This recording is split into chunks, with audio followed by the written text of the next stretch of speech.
Hello everybody, Emerald here with Reactor Online, and today we're taking a brief look at the new skill tree system that is currently in public test for MechWarrior Online. We're going to take a quick look at what the system is designed to replace, how it works in terms of the interface here. We'll walk through some of the implementation. Obviously, being in public test means that anything here is still subject to change, right? You shouldn't take any of this to mean this is exactly how the system's going to work in any shape or form. They're still collecting feedback at this point, so everything here is subject to change. So let's get into it. The skill tree is really designed to replace three things in my mind. One, the mech tree, which included things like Cool Run, Kinetic Burst, etc. before. It's designed to replace the pilot tree, which included unlocking and upgrading like weapon modules, AMS overload, those types of things.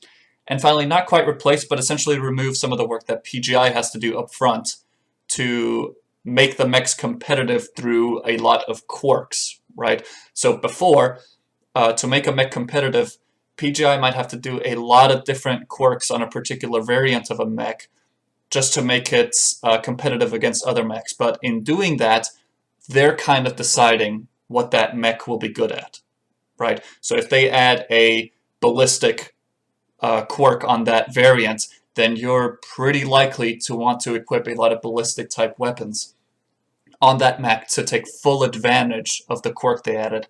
With the new system, as you'll kind of see, you'll be able to kind of customize, hey, this variant, I want this variant to be good at this job, if you will. And it could be completely different from maybe the way that PGI added the quirks in today's system.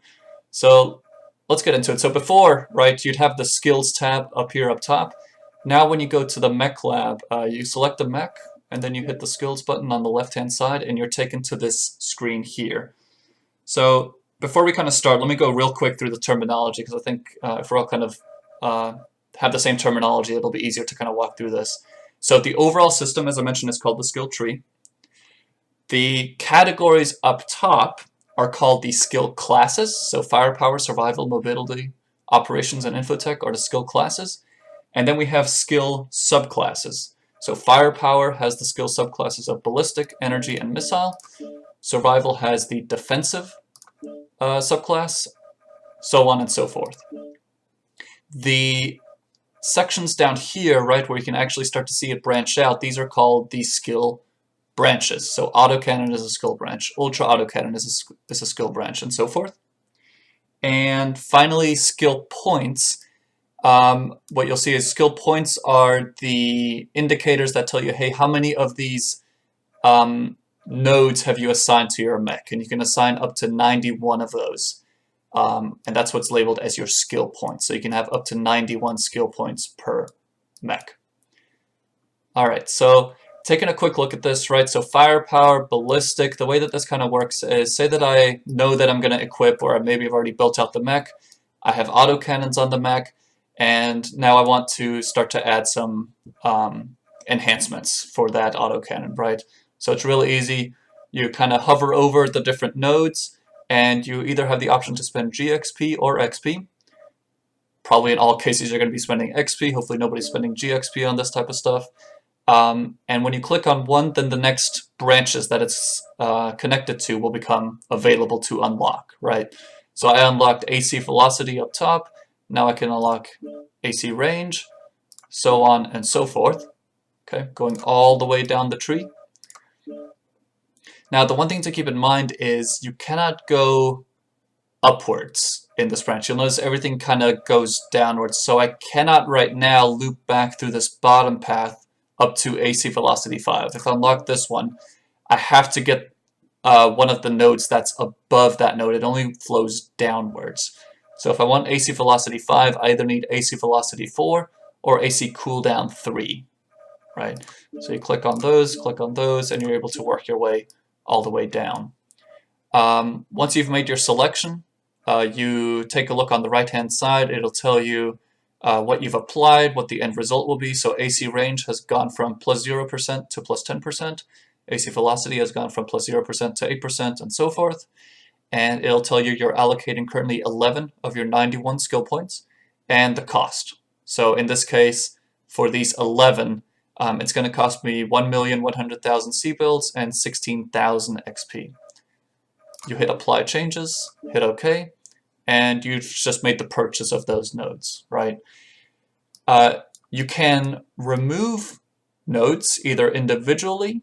So if I go back here and I say, hey, this AC range 5, I'd actually like to reallocate that to something else. Maybe I'm already at 91, right? And I kind of want to reallocate that. Well, you have the option to spend either MC or C builds to get that node back.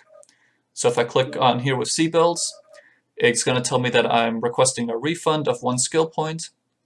The cost to me is 25,000 C builds. However, you do get a full refund of the XP, which is good. That means that once you have enough XP to get your 91 skill points, you can respec from an XP perspective as much as you want. The only thing it really costs you is C builds. All right. So refund of 1, hit apply. Okay. And we've gone from 11 skill points spent to just 10 skill points spent for this mech.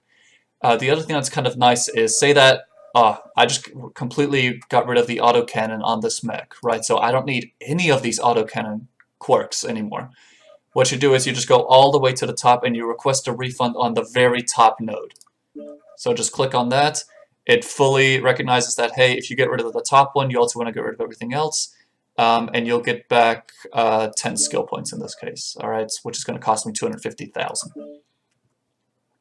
Okay, so that's pretty much how the system works. Kind of going through this here, the firepower ones essentially correspond to everything that we had before in terms of the weapon modules themselves, and then of course some of the individual variant quirks. So you have all the weapons in here: autocannon, ultra autocannon, LBX, Gauss rifle, lasers, etc., etc. Same thing for missiles. Same type of stuff in here, right? The one thing that's new, right, is things like LRM spread, for example. That wasn't a module that you could buy before. So now if you are a missile heavy mech, then maybe you want to reduce the spread on those missiles and you won't have the quirk anymore, or you might still have the quirk, right? They're not completely getting rid of those, but say that you do have an LRM spread quirk, you can actually make it even better by going to the LRM branch and unlocking those additional spread modifiers, right? Just some of the interesting ones. So under survival, there's a defensive branch. There's some right in here that I would consider more useful than others. There's things like fall damage that you can reduce. I mean, how often do you fall, really? So there's some things that I just see in here that, you know, there's some nodes that are going to get used every single game you play, whereas there's others that are rarely going to get used. So fall damage is one of those. Kind of going over to the right, they've got lower chassis quirks split out from upper chassis quirks. Upper chassis quirks are your arms and your torso twists, speed, and yaw. Whereas your lower chassis includes things like hard brake, kind of how we had before in the mech tree, speed tweak, and things like that. Under operations, we have mech operations, which include our cool run, heat containment, quick ignition, speed retention, all those things that used to be part of, again, the pilot, the mech skill tree.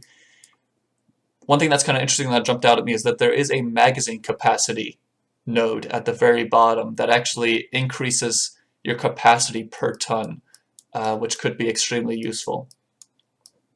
There's a sensor one, target decay, sensor range, etc., etc. Here's where radar deprivation comes back. So there was maybe some concern about the modules. Hey, I really make good use of the radar deprivation module.